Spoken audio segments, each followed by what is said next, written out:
responding to the damage caused by all these tornadoes today. And we're starting our coverage in Johnson County in the community of Solon, where KCRG TV9's Becky Phelps joins us live. Becky?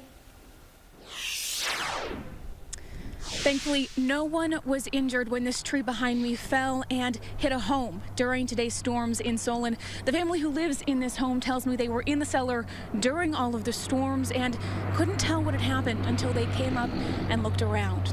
Now, this tree was ripped up by its roots and fell into the side of the house here, hitting into the garage and kind of cutting through the side of the house here. You can see the view from inside. Earlier today, branches just hanging into the garage, insulation everywhere, covering the floor, the cars in the driveway. The storm also sucked the garage door off of the house, leaving it sitting in the front yard. Everyone I've talked to today in Solon says the storm felt like it moved through quickly.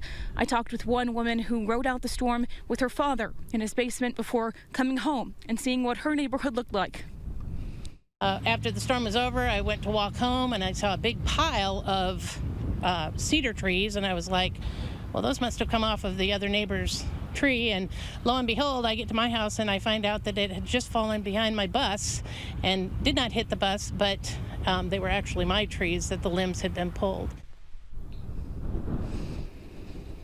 In downtown Solon, two businesses, a hardware store and a Mexican restaurant, had significant damage to their roofs, with parts literally flying away. Those businesses are blocked off by caution tape tonight. Part of the debris landed behind the businesses, and the work to clean all of that damage up got started very quickly. City crews and first responders were all across Solon today working very hard to help people identify the damage and clean up tree debris off of roads and sidewalks. Everyone we talked to said they were very grateful to live here in this community with that support.